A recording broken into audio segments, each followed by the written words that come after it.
Let's get it stopped. Let's get it stopped out there. That should be the, why has no one hired the Black Eyed Peas to make the new coronavirus anthem? Oh God, there's gonna be so many. Let's get it stopped. Let's get it stopped out there. Oh yeah, our non-official sponsor today. White Claw Mango. It's a good White Claw, actually. Surprisingly so.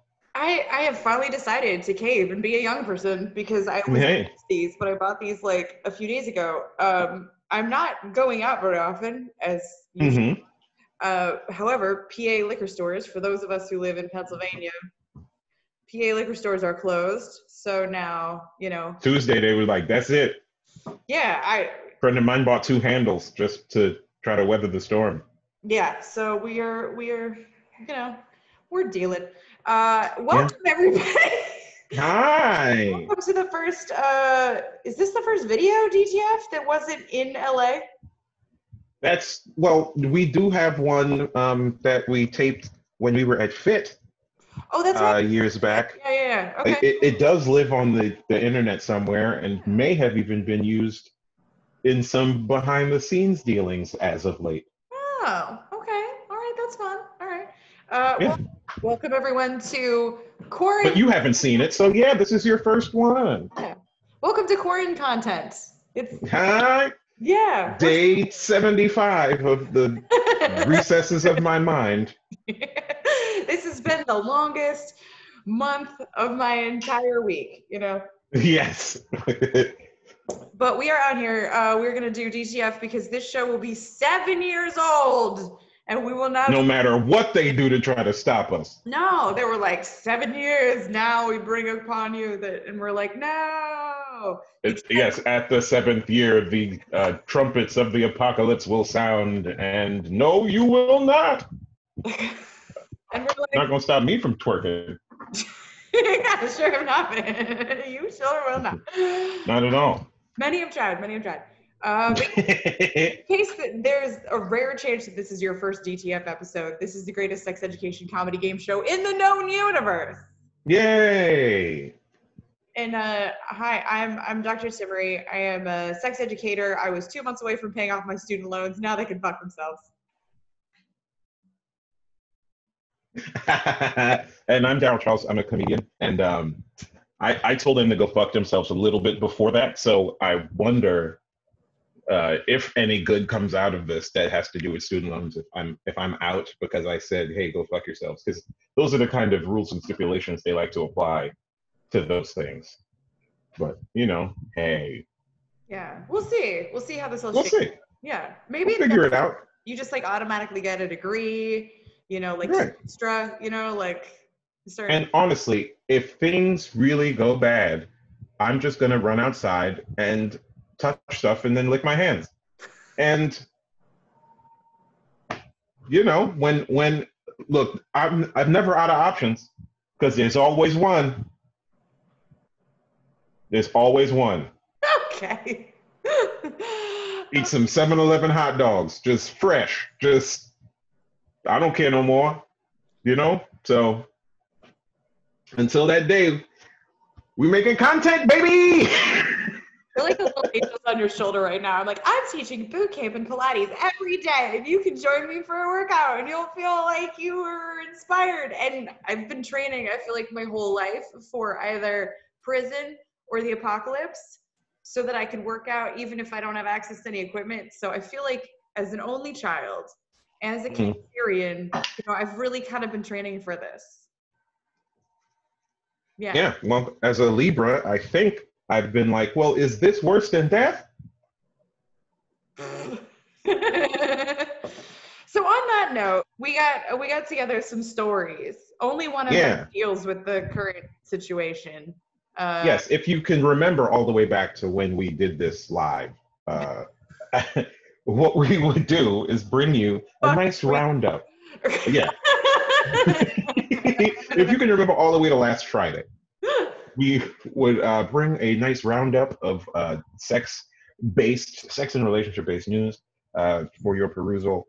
And are lambasting in a comedic educational fashion when my mouth works. And so that's what we're going to do today. Yeah. Timaree's got some, I've got some. We have not collaborated on what we're going to talk about, and we hope we didn't pick the same stories. I doubt we did, but I don't know. I doubt it. I doubt it. I made my picks really quickly. Again, this is stuff that like I almost made it to the last live DTF. Oh, yeah. As far as I was concerned. And just for the record, our last live DTF was when they said we could still have gatherings up to 250 Very true. people. When the number was 250, yeah, we were close, but you know, and then we had to turn a couple people away. It was like, hey man, this it's somewhere between 225 and like, you know, 40. So I'm just gonna have to tell you to come back next time. I didn't know. So to that party bus full of people, I apologize. I didn't know that that was going to be the last time when I said next time, or, you know. Are you wearing your Raven Lounge shirt?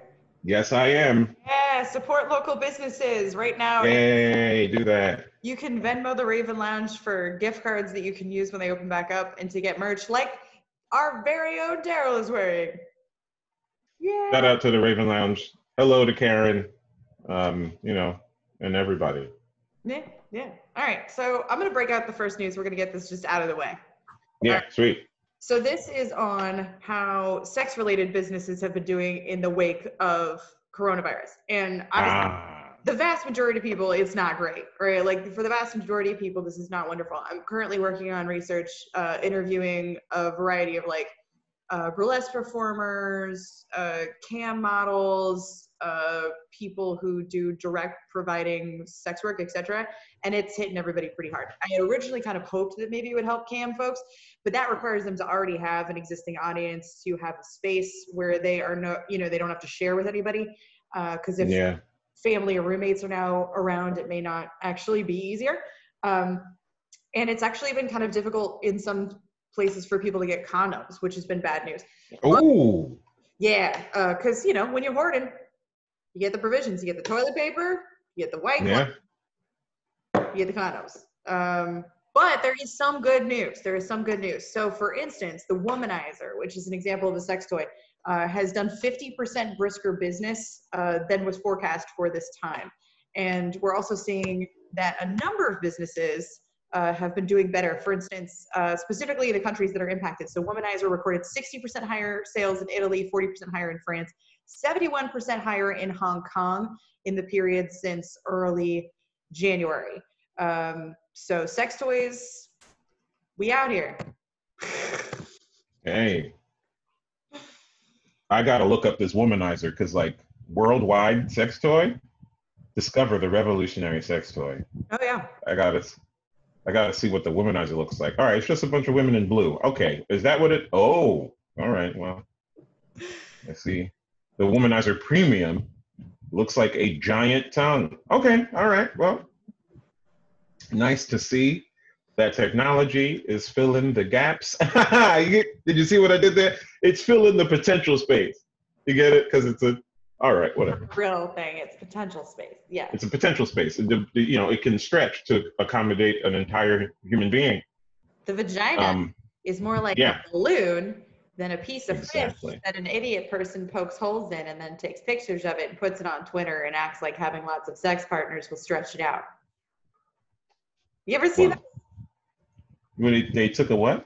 Oh, there'll be people, they'll do this shit on Twitter and they'll take pieces, like slices of whatever kind of meat, it's often fish because for some reason, and like when the spine is taken out of it, there's like a space, and then they'll try to demonstrate like, oh, if you've had sex with one person, it's this small, and if you've had it with and it's like, that's not how that, have you seen a vagina? Like, that's not, it's no.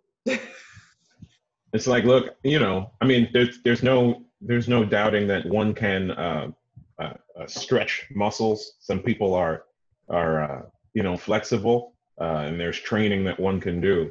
But you better not come to me with this is what a pussy looks like if it had a lot of sex, because I'm gonna sit you down in front of my computer and I'm gonna show you what stretched out things look like, and you'll never want to talk to me again. You'll never want to talk to me again. Just like in general. Just in general, I would be like, oh yeah? Oh, you think the piece of gum metaphor works? Let me show you the truth behind the nonsense you're spouting. And then they'll learn about inside out socks and, all kinds of things. And they will stop it. They will stop it. So I invite anyone to show up with that to my door. Well, not now, but the door. Outside the door. Yeah. Let me do that outside the door. Cause then I can just, I'll just stand up and show you my laptop. And you'll be like, oh my God, what website is that? And I'll be like, website? I'm streaming this from my house, dog. You want the file? Like, you want the file? Because you can have the file. And then they'll leave. Probably. They'll have to go back to being the vice president.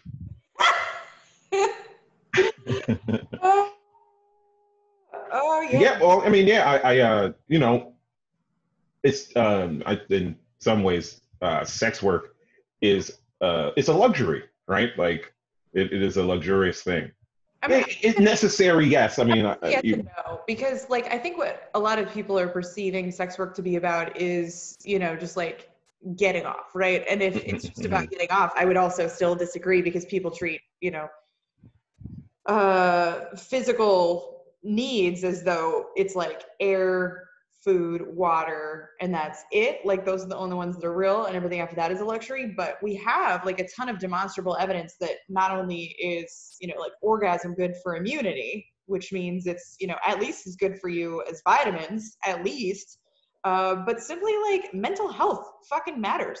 And if what you're getting from a sex worker is actually that connectedness and that closeness and that intimacy, which is what most people are actually looking for, and it's why they don't just jerk themselves off, is to have an interaction with another human being that's like intimate. And a lot of the sex workers that I talk to talk about how it's less about just the getting off, and that includes like cam performers too.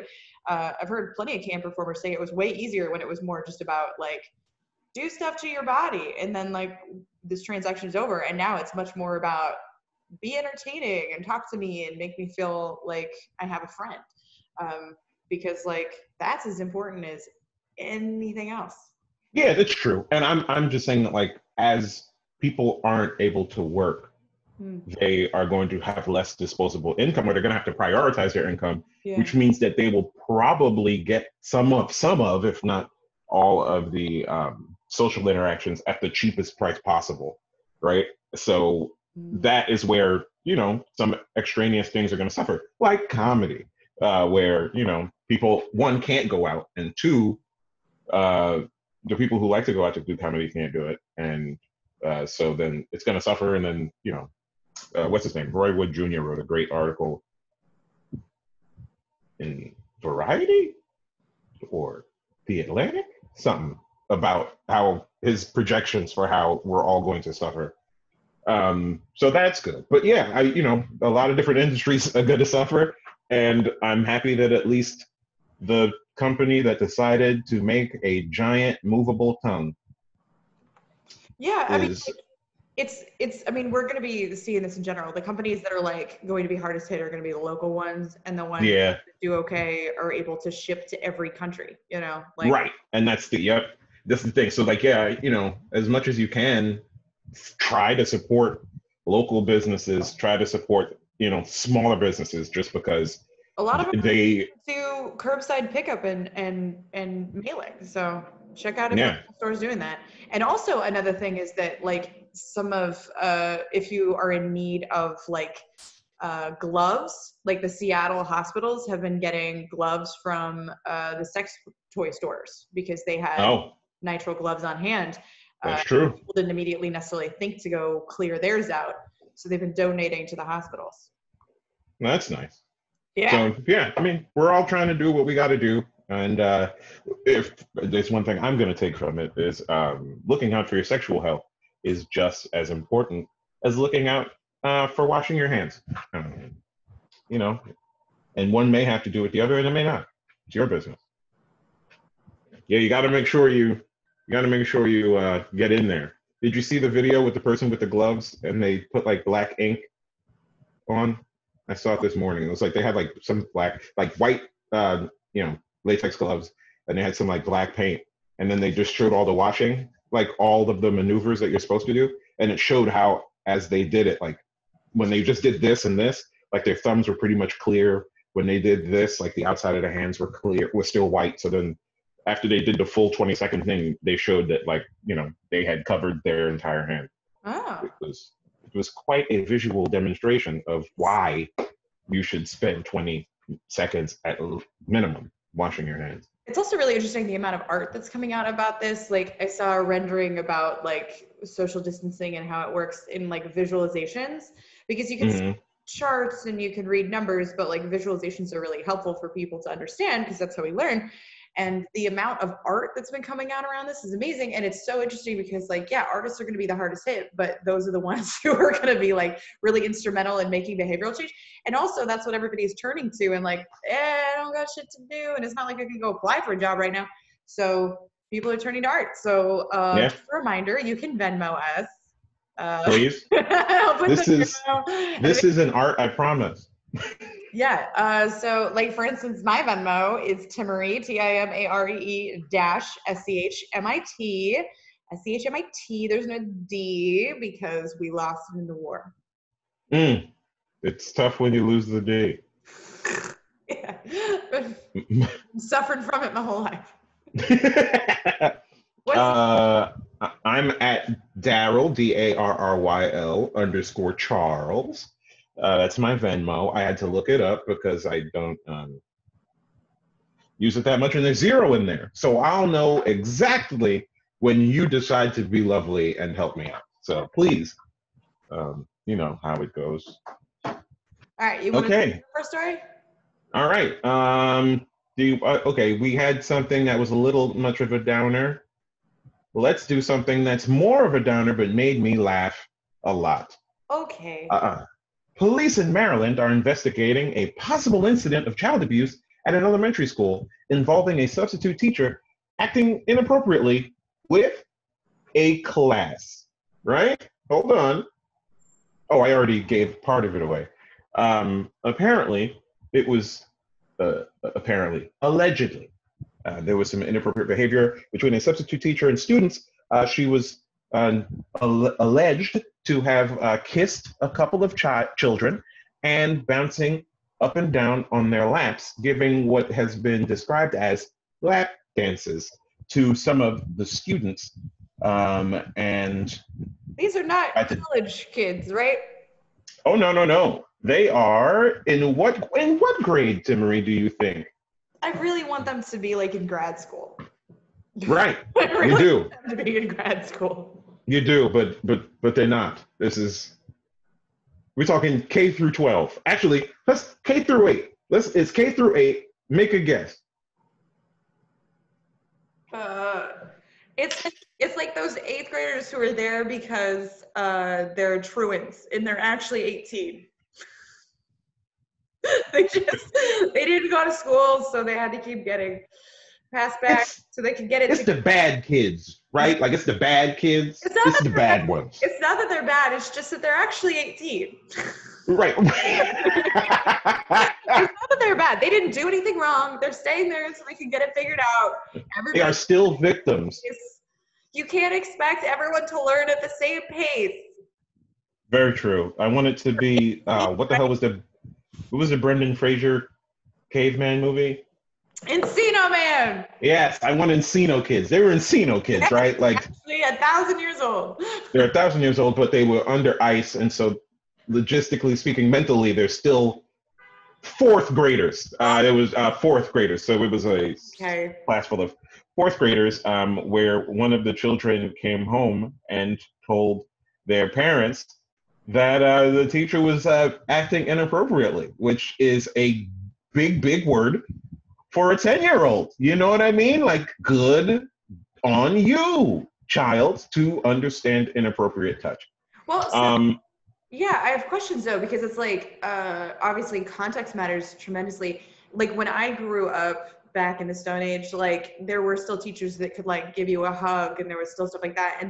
And we even back then found like some teachers touched kids more than others, and there was like definitely, yeah, sure. It's about that. And kissing, I'm gonna need some apologetics on that to explain it. And the sitting on laps, I'm gonna need some fucking apologetics to explain the shit. Like, cause you know, like labels on things are useful for some stuff, but also like if a label gets put on and we don't have context, like describing situations we weren't present at. I don't know. I'm not trying to justify anything. I just like literally, Sure. I don't know that the kid called it inappropriate. I'm curious what the kids felt like happened. And Right. Yeah. adults labeled an experience they weren't present for. I just want to make sure that the kids, I mean, I guess if they told their parents, they may or may not have felt, I don't know how they felt about it. You don't know how they felt, but like, you know, if at least one child went and said, hey, these things happened and I don't think it's supposed to. And the parents went directly to the police, and now the school system has removed this woman from the pool of substitute teachers. I imagine something inappropriate happened, or at least the teacher's been removed from the pool, and the police are investigating. They're not releasing details, but they say that they learned of the incident when another parent drove to a precinct to file a police report. So she apparently had the children identifying body parts, in addition to, some touching. I imagine that any unwanted touch on a 10-year-old is wrong. You know, I don't really remember that many teachers hugging me, but I'm sure it happened before. Yeah, I don't know. Like, the thing that I'm really going to take away from this is I'm happy that the police took it seriously and the school took it seriously. Yeah, Because yeah. if this turns out to be some adult who doesn't understand like social norms but wasn't doing anything sexual, like they just, I Sure, yeah. I don't want to label any experience that I wasn't a part of. They said they wanted to play musical chairs, and so I played musical chairs. I didn't know that they wanted to get up and walk around. I thought that they stayed seated, and then I walked around until they stopped playing music. Then I sat on the face of the first kid I could find. Look, I was trying to teach them about washing their hands. In this day and age, I had to dirty their hands and then make them wash them. So I said, what's the dirtiest place on my body? Look, maybe they should test harder. I don't know, for you know, you got to test harder to get into the 4th grade or to teach it. No, this is also another like call for distance learning. Everybody got to figure Yes. out right now, including schools. And at least 6 feet. That's the distance. Yeah, when you got to be 6 feet apart, or you got to do it through tele-learning, it's way harder to get a inappropriate touch in there. That's true. That is true. So yeah, that happened. Okay. Yeah, I mean, there's no real lesson to take from it, except for the best takeaway is that the powers that we seem to have reacted swiftly to it. It's the Baltimore County schools that happened, and I'm happy that they did that. I don't ever want to find out the answer to this question, but I wonder how it would have been handled if it was Baltimore City Public Schools. That is a real question. However, to not speculate wildly, I'm just happy that it seemed to have been handled, and everyone can walk away going, wow, that one person was crazy. Everyone else is fine. I mean, everyone else responded like proper adults and children, except for this one person who, that person was like, I need to be a substitute. They was like, oh, there's a class over there, go. What's your name again? I'll get it tomorrow. It was just somebody off the street. They're just like, someone. I'm here to teach children. Yeah, we got a bunch of them. Like I volunteered to like help kids read at an elementary school, and like I had to get a full background check. It was in Baltimore, so like I had to get my fingers printed. I had to go to the school board building and like fill out forms, give them all my information so they could run a background check. And then even then, going in, I had to sign in and sign out all of the time. When I taught undergrads, after Joe Paterno, all that kind of shit went down. Well, I guess Sandusky, I should say, but also Paterno just didn't do anything. After that, I would have to do background checks to teach at undergrad places. And those are, for the most part, adults. But because a minor might be on campus at some point, Right. for some kind of school-sponsored event, or somebody who is 17, Well, I was I was 17 my first day of college. Yeah, I mean, I was 17 when I was in college. It's just like, but it like wasn't addressing the actual problem. Like the actual problem was the lack of concern when something was voiced as like, this is happening. Nobody did anything in the power system. So instead we're creating a very expensive and time consuming like responsibility for all of the people who didn't do anything wrong. And we're not actually addressing the systems that failed initially. It's like addressing the wrong problem. Right. Yeah. Yeah. So. Yeah. There are better ways to handle some of these things. And that's why you should rely on people who have spent years in the field, deliberating and performing experiments that verify the information that they try to give, as opposed to being worried about something like the loss of money and waiting around until it's too late so that you and your friends can move stocks. Maybe that shouldn't be the way you operate. Anybody else buying stocks in guillotines? Just me? I just think we should roll them out. I'm just gonna make them. I'm doing a co-op. Anybody want to help me put these things together and just leave them places? Holla at me. Today, somebody on Twitter posted up a patent for like a guillotine that could put in like 10 heads at a time. Oh. Yeah. So it's like, it's a lot more efficient, right? You can kill 10 senators who have dumped their stocks in advance at a time. And then someone was like, yeah, put that on the History Channel, dog. Vertical. Yeah. Show them how they made it. I want the How It's Made guy to do a voiceover. 10 identical notches are put into this plank of wood.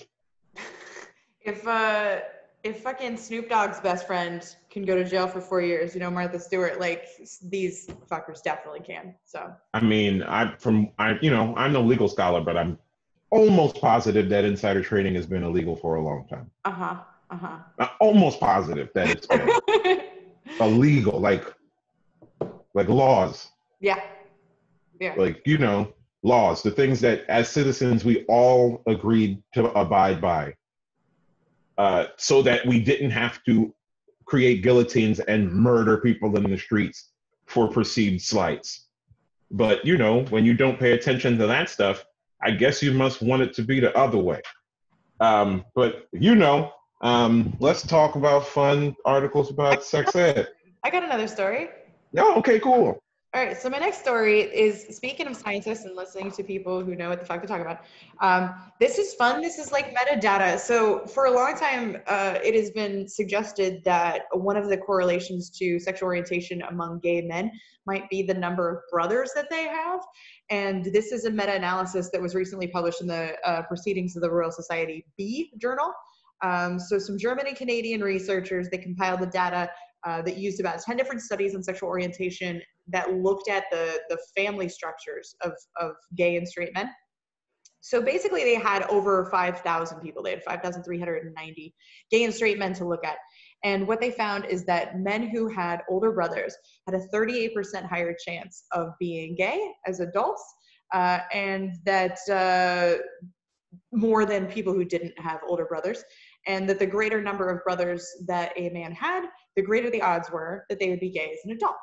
So this doesn't, it's still correlation, but it continues to add to this theory that when a fetus is getting masculinizing hormones, that a person who is pregnant, their body gets more and more, basically, for lack of a better way to put it, efficient at inhospitable. Yeah, it's like it's better and better at fighting it.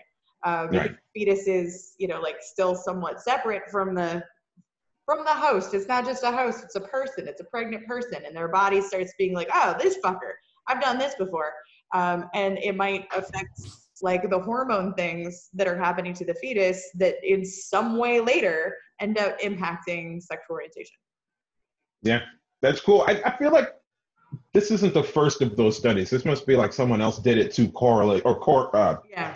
peer review someone else's study, because I've heard this before. This is a meta-analysis, yeah. So this has been something we've been reading about for like 20 years at least. But this is somebody specifically looking at, this is 10 studies. So a pretty large population. Like I said, it's over 5,000 subjects, which is pretty good.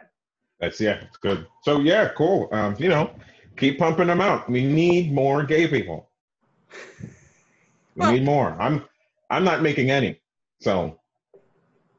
And my cat might be, I don't know. I'm pretty sure one of my cats is, but that's a long story, you know. Is it James Bond? No, it's Othello. Okay. Shout out to my boy Othello. Othello's. Gentlemen. They are proper gentlemen. Othello's going through some tough times, but that's my baby. And you know, shout out to him. I will walk in a parade for you, Othello. Are either of your cats in that room? No. All right. If Othello was in the room, he'd be right in front of the camera.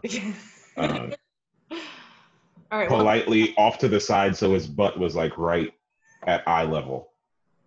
Because, you know, he's, especially since this whole social isolation thing has kicked in, he has been very upset at the amount of time that my wife and I are in screens.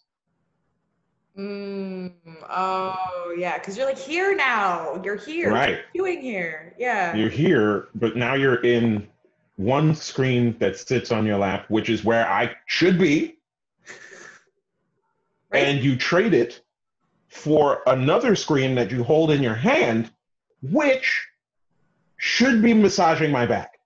So what the fuck? And that's how it's been. Cats have been very confused. I've seen a lot of people posting about their cats are like, why are you in my house? Like normally you go away. This is typically my time. Yeah. Yeah, thankfully, because I'm a full-time comedian, since I was. I spent a lot of days at home, so the cats are kind of used to a person being around. But what I did find funny was even when I'd just be here in the daytime, like on weekdays, they would still like leave me the fuck alone. There would be points where they'd be like, you know what? I typically nap alone at this point. I'm gonna go do that. So they'd like hang out for a little bit, but then they just go find a box to sit in. Or they go, you know, hang out in some blinds. They go do their thing. Yeah, they cuddle, so that's always super cute. I feel like we have a lot to learn from them, and we will use skills to survive by finding humans who will let us behave the same way. Yeah, I think I'd have a much better outlook on life if I could just walk up to someone and they would rub my back. And if they dared not do it, I would just like try to trip them. Yeah. Yeah. Take a swipe at their Achilles. Just real fast. Just yell. Mm-hmm. What's beautiful is James Bond, my James Bond cat. He if he wants to be petted and you're not petting him, then he puts one claw on your leg and he looks at you. And then if you don't do anything, then the claws come out. Slightly. He's not trying to hurt you. He's just like, hey, you don't like nonviolence. Someone should pet my ass. And it's just very cute. All right. So I think we have time for one more story. You got one more story? We do. One more story. This is from Johns Hopkins. I guess I'm just doing all Maryland stuff. Johns Hopkins had a night of retro games in their Milton S.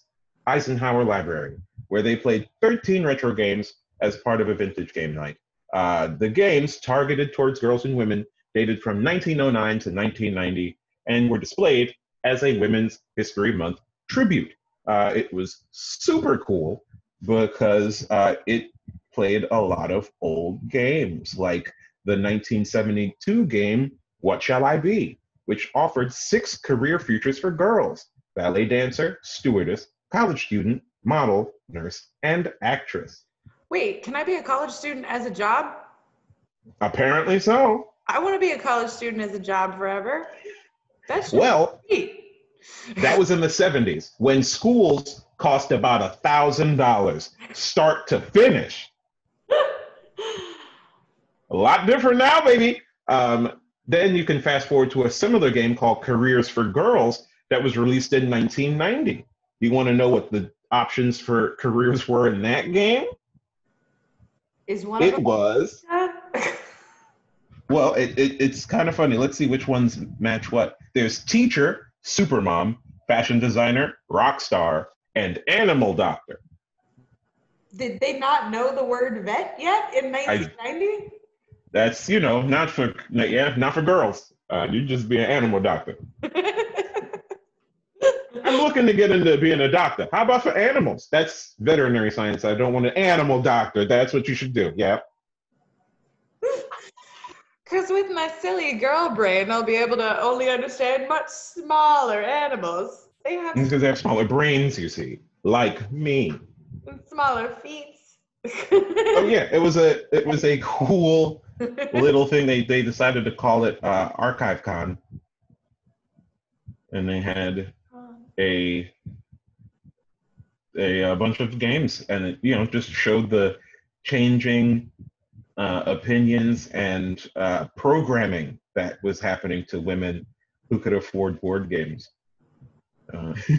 Was that like a luxury market? Have board games been an expensive taste?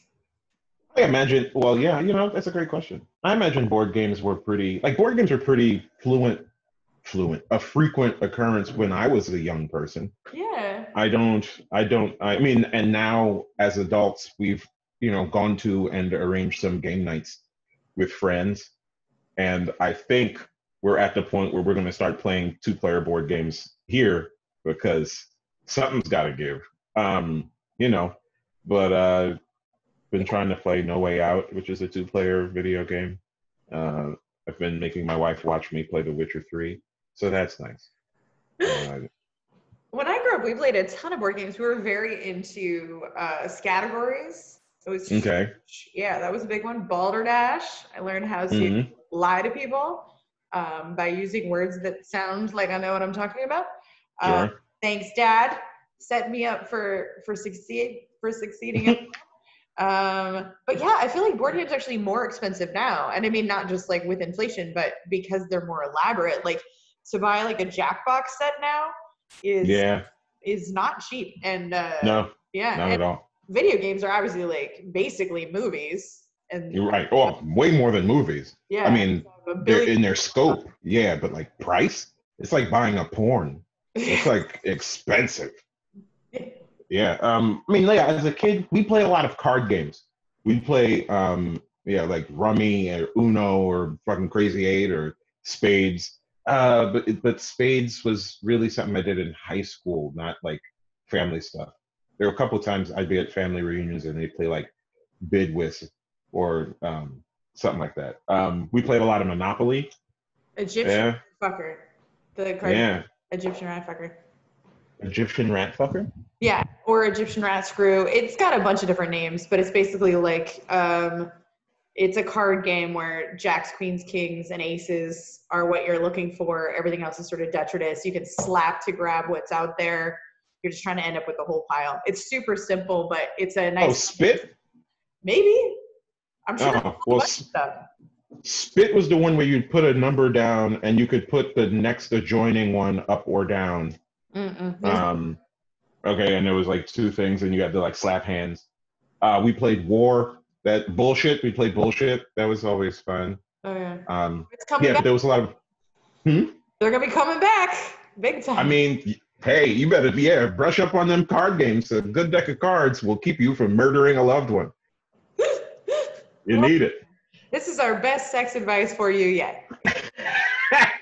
For real, I mean, really good sex advice is like, play board games. Do things that are not sexual with the people that you are stuck with and sexual with, because all of that time and energy spent not being sexual will make it easier to be sexual later. And there's nothing like being horny with the person that you have chosen to be in the closest proximity with as far as sex things are concerned, and not being able to stand their ass because you've had to be in rooms with them nonstop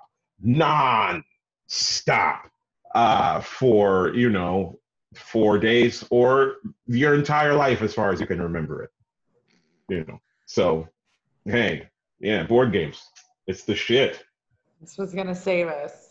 That And internet board games. I played some TKO, which is one of the Jackbox games, with some LA friends of mine a few days ago, and have been subtly, not like really going out of my way, but like I've heard that some people are playing Quiplash over the internet, over the webs.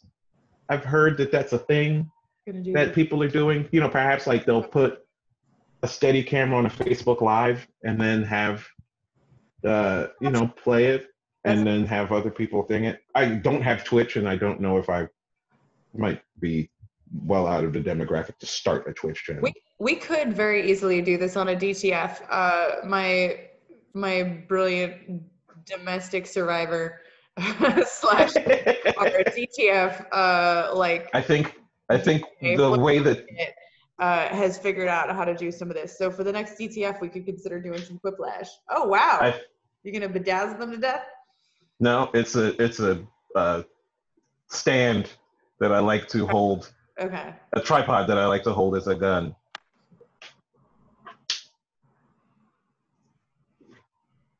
Okay. Well, completely fucking bonkers. So I feel like that's the end of this episode. All right, Darryl, tell people where they can find more of your stuff. Where can they buy your fucking album? Oh, yes, I do have an album. It's called Black Gentrifier. It is everywhere you can download things, so you can go shopping and maintain social distancing. Bandcamp just did some kind of a promo for the end of days. So if you go to darrylcharles.bandcamp.com, you can get my album for $10 American. You will get the uncompressed version, and then also the compressed version. Look, please give me money. Also, you can, go to darrylcharlescomedy.com and find links to other things. I have some sketches that you can watch, some stand-up that you can watch, other things. Please. And then we'll keep doing this. It'll be great. Yeah. Timaree, where can people find you? Well, what I'm doing right now to keep my shit together, like I mentioned, is I'm teaching boot camps and Pilates every day. So people can do $10 a session or $25 for unlimited for a week. You can get a 40-minute boot camp, 40-minute Pilates, do as much or as little of it as you feel like doing. I'm also teaching some burlesque movement stuff. My first one's going to be Saturday the 21st, which is probably when this episode's going to go up. But yeah, I'll continue to do this kind of stuff. And if anybody wants to hire me for either personal training sessions or to do online coaching, like if you need help working shit out with the relationship and you could both get on Zoom with me or something, we can figure some personal coaching out. Now I have so much more free time for it. That is not a bad idea. Because you know how you were getting looked at yesterday, and you can't really answer the question why. I thought everything was going fine, but I looked up from my phone and I was being stared at from the middle of a dark kitchen. And I feel like we need to talk about this in front of somebody. So I got Timaree on the computer. Yeah. She's on hold with 911. You want to talk about your feelings, baby? Yeah, so keep hope alive. Hire Timaree to help. I'll be the witness. Yeah, we're here to help.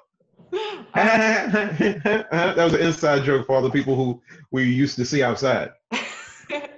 Well, if y'all like this, we'll make some more of them, give you shit to do, and feel free to send us messages. We still have the DTF Darryl and Timaree Fun Hour page on Facebook. You can tweet us. Ask us questions and we can answer them in a format like this, you know. So or write down a compliment and we can just read the thing you wrote. Oh, yeah. Or joke or obvious flirting, whatever. You can hit me up on Twitter at Timaree, Timare_. Leigh at Timaree_Lee. The Sex with Timaree Facebook page, still going. I haven't been doing much on the website because I'm trying to keep it together, guys. But feel free to email me and I'll get back to you. And if you want to give me money, I'll get back to you really quickly. That is a good caveat. Yeah. Yeah, same here. You can find me at sexwithtimaree.com. No, I already mentioned my things. Thank y'all so much. We love you. Thank you. From a safe distance.